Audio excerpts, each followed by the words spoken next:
there's things in life, the more you know and the more you learn, you eventually reach a point of like, I got it. And you legitimately do have it.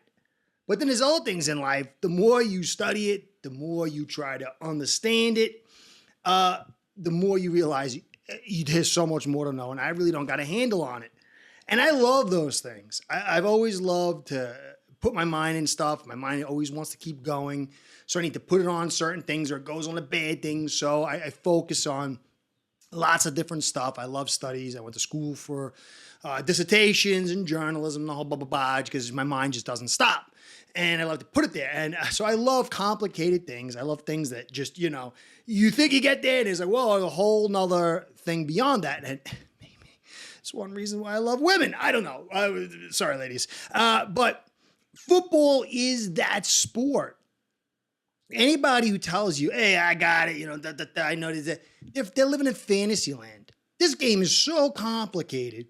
You get it all together, you got all the understanding, all of a sudden it rains, it snows, and the formula gets shaken up. And this is the beauty of the game. It's so complicated for so many reasons, from the financial side to the actual application, the player's side, the psychology, the environment, injuries. It's something that unless you're from another planet or you're the big guy upstairs, you're never going to really know this game. You're in a process of evaluation and a process of understanding.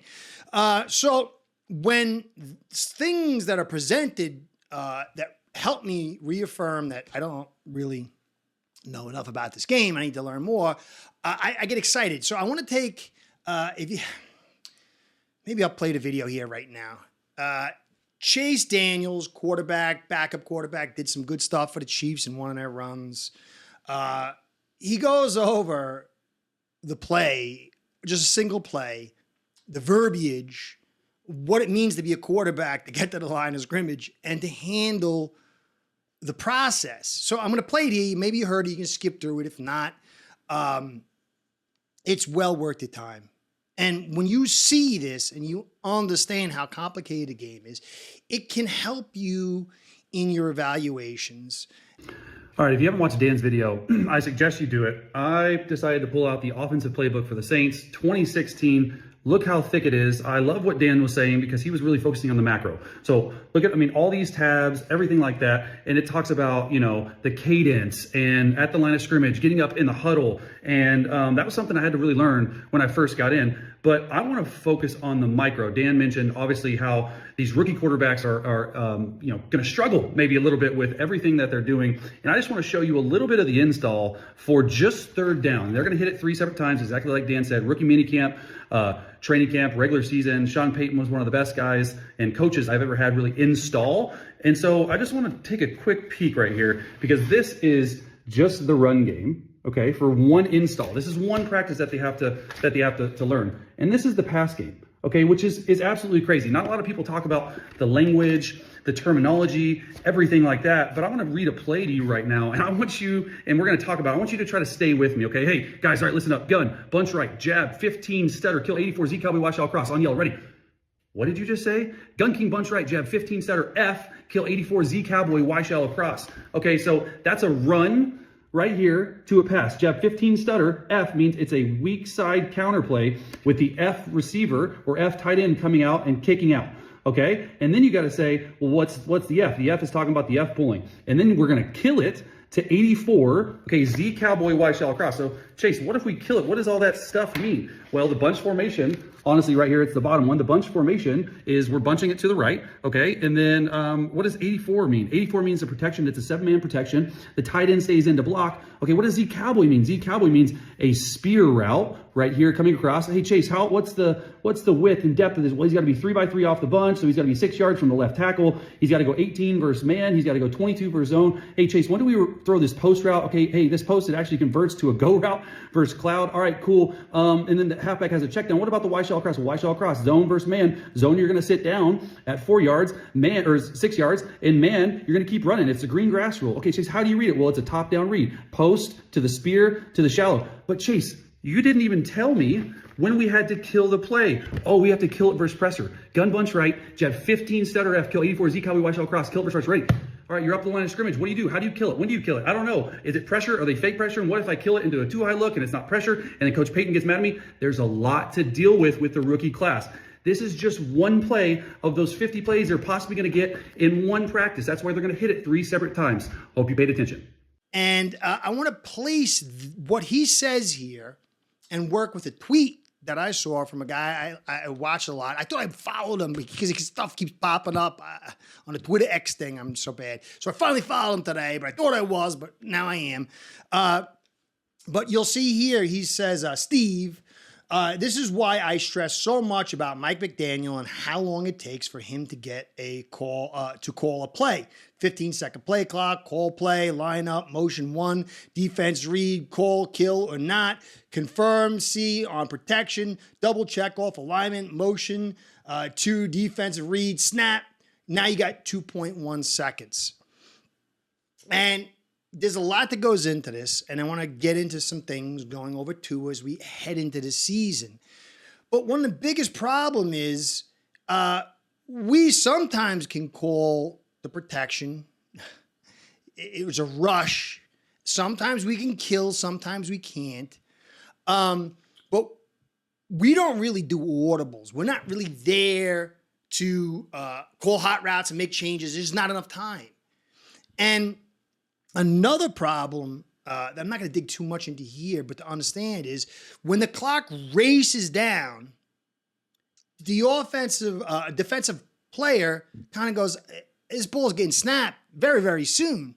And the get off for the defensive player is usually more on point. Now, I'm not saying that this is why they get pressure on us as quickly as they do sometimes, or why we get, but it's not a helpful thing. So this whole soup of how complicated the game is, how complicated it is to get things done right, how rare it is to get a quarterback that is of unbelievable talent to could drive you and really take over games on a consistent basis. And then to get to that line of scrimmage and then make the changes to enhance the situation. It's just, and in front of 80,000 people with crazy pressure on, it's unbelievable, this thing. So Tua, and I've been saying it for years, is kind of like a Drew Brees-esque kind of guy, a little bit more mobile. Drew Brees perfected his throwing platform hygiene like nobody's business. Maybe him and Brady were the best at it. But then their ability to make smart decisions pre and post snap, adjusting pre-snap, really took limited talent, in a sense, athletic talent, to the next level. And guys, we're moving to more athletic quarterbacks for many reasons. But part of the reason is it's the KISS principle. Keep it simple. The more complicated things get, I'm German, you get your BMWs or awesome German cars, a little bit of cat hair gets in there and the thing breaks down. It's awesome when it's running perfect, but it's because there's so much systems and complications that even little things can break the whole thing down. And we are overly complicated on offense. In some ways simple, but the presentation. And so for me, I'm going to talk about Tua, talk about all I just mentioned, and then also Mike McDaniel. And that's going to be what I'm going to talk about. I kind of a little bit here, but this is good stuff. And really, Chase Daniel needs to do more of this stuff because it really helps illuminate so much stuff. Anyway, guys, I'm getting back in the groove. Likes, subscribes, comments, views keeps Curtis in the business, and I like that. So please do all that stuff, especially the comments. So I want to give you a shout out and a shout out to Ace Per Head, my sponsor. Without you, this show ain't going down. Ace Per Head's betting software is the premier white label platform for bookies to manage their players and grow their sportsbook operation. Click the link in the description below to get set up in minutes. Ask for the Curtis promo and get a special introductory discount. All right, so I'm not here to say Tua is him. He's going to be a 10 out of 10. I'm not here to say, whatever, but I want to present things to you. If we all understand Tua is mobile, he's not immobile. There's really immobile quarterbacks. He's not one of them. He's got some vertical. He can climb the pocket. He can get outside. He's not taking you to the edge. I believe the weight drop is going to help that. I believe he's got an elite trait of the release, but the release does help in some things. It does help take from a defense. And most of the time, you're not taking from the defense. You're taking what they give you, and on occasion you take. But that release, and with the speed we got to receive, it allows us to take. But the mobile quarterback to run, to scramble, to break the things, to buy time, run around the back, feel like a chicken with his head cut off, kind of makes things easier. And this game is so tough. Now, Tua can't do that. He could do some things. He can climb the pocket and break out. And maybe if he drops a ball away, he can put pressure on the exterior. Maybe he can get to that edge to roll out. And with the dropped weight, a little bit more agility to throw the football on a rollout. But his general skill set is one that has to really rise in pre-snap and post-snap, in decision-making, in calling audibles, recognition, the cerebral aspects of the game. And Mike McDaniel, he does a lot with scheme and play calls to create matchups. But this huge thing, while it's a beautiful thing and it's done some great stuff, guys, it also can create limitations, because when you get there, you've got this motion, and we saw here, all this stuff happens beforehand. In the very last second, it takes so long to get to the line of scrimmage and to get the play off. Sometimes we have problems. It was better this year than last year, but still, everybody has a plan, like Mike Tyson says, so you get punched in the nose. So you get to the line of scrimmage, you do all your motions, and the team goes, well, hey, you're not doing this, you're not doing this, you're not doing this. Let's just cover these zones that are popular zones for you. And that gets limited. But if you can get to the line of scrimmage early, you could see what they're doing and take advantage of that with some hot routes or running inside. We do some of it, but it's not, I don't know if it's what we need. Now, I don't think we're ever going to move away from what we're doing because it's very successful, but implementing some KISS into this thing, implementing some stuff where Tua can use his mental acumen, his experience, his understanding to manipulate the defense. Now, some people say he can't do it. He's not smart enough. I'm not going to get into that. I don't know if the kid is. But I do know from a philosophical standpoint, whether he can or he can't, it's good to have it implemented in there. You've got to have some KISS. That's why I like the run game, especially inside. You can get some audibles out where, hey, we know it's a run. They're playing off. Let's keep that run. Oh, no, we get to the line of scrimmage. We got to run. They're crowding the line of scrimmage. Let's pass. But maybe I like this receiver to do that outright. Denver used to do it all the time. That, I think, is going to be something that's going to be essential for him. His ability to take command, it's going to be paramount for him to get where he's got to go because he can't do all that other stuff. So if you look last year, there's been some improvements as far as the keep it simple type thing in the discipline part. We ran 2,746 plays last year and had 127 penalties, which is not great. It was, not too much. But the year before, it was 2,731 less plays and 144. So there's an element of, okay, this complicated motion thing, we're getting it in quicker. Guys are not making the mistakes that happened in the year one. And you expect that. But now, this year, we're adding Odell, we're adding new receivers. Easy's been here for a while, but what is it like under the pressure? You might see more of these pre-snap penalties to rise back up.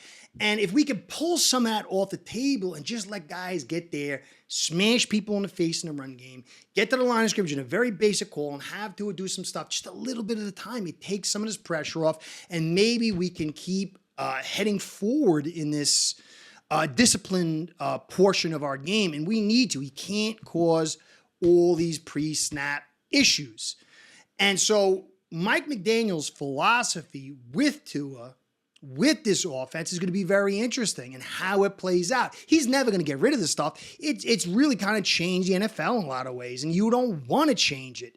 But you've got to see, hey, okay, what can I do now to build on last year? And I think it goes back.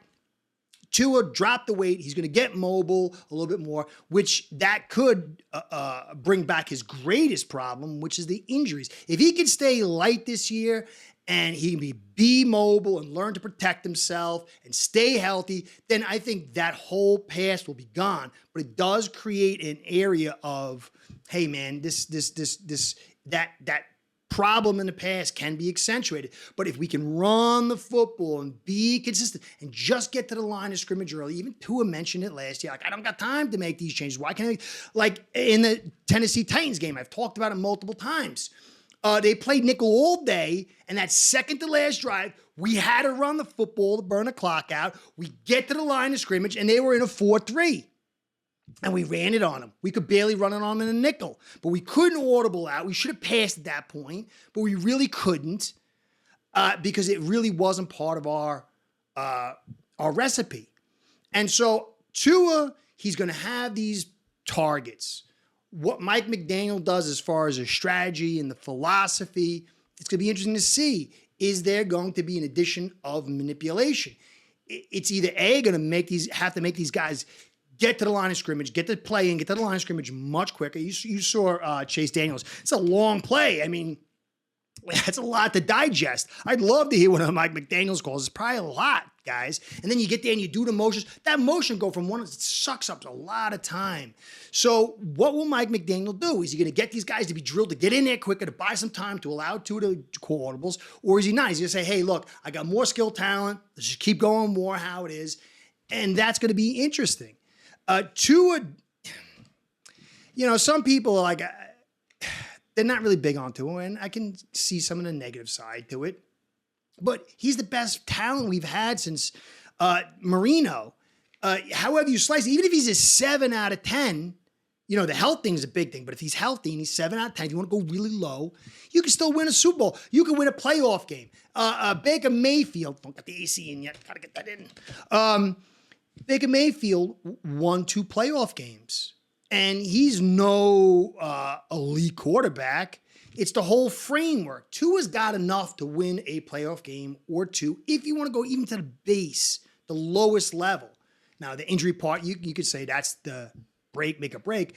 So we've got to get this kid, keep him healthy. There's a lot that goes into that. But then put on the table what's going to help him out. And I do believe that McDaniel's system is really good for the kid with that quick release. But I do believe the play action. I do believe him.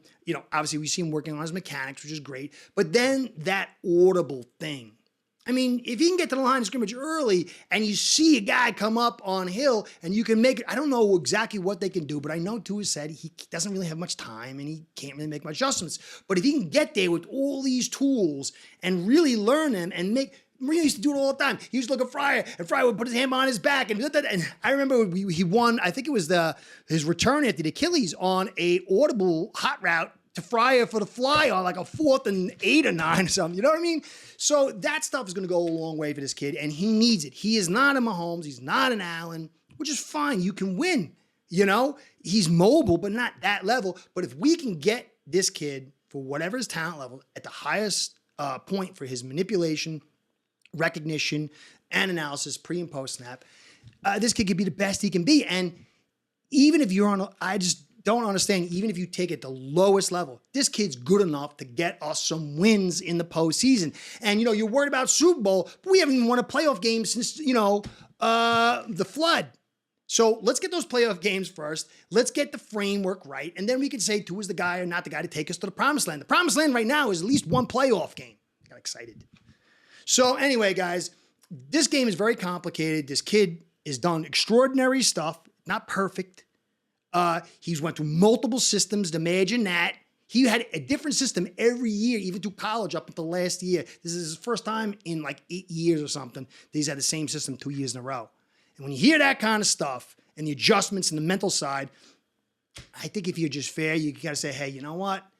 That's a fair point. Let's see this season. is going to be year 3. What does McDaniel do? What does Tua do? What are we doing as far as discipline and pre and post snap? I think the kid's good enough to do some good things. I don't know about great things. We'll see. But let's get the framework right first. Anyway, guys, getting back to stuff. I'll have some more content for you. I should have done it at the beginning. I forgot. I wrote it down. There's some guys that actually, I didn't know. The tech guys, they put a membership thing on here, and people giving me money every month to be members. And I knew and I don't know it, but now it's like I saw, I'm like, holy cow, I want to start doing some content just for the members. There's not many, but I'm so grateful for what they do. I'm going to start doing a live for them. I'm going to say this in the front of all the videos. So members, I'm going to have you email me questions, things you want me to personally study, and I'm going to do a live just for you guys, just for stuff for you guys. And if you want to talk, we can come on live and we can chat, whatever you want. I'm just really grateful for all the support you give this monkey, and I am a monkey, but I'm grateful. Anyway, Curtis, catch you next time. Be well. Woo, gotta get that AC. Curtis out, as my daughter says. Curtis out. Curtis out. Start building your own online sports book today by getting signed up with aceperhead.com service that'll allow you to book action on sports from all around the world.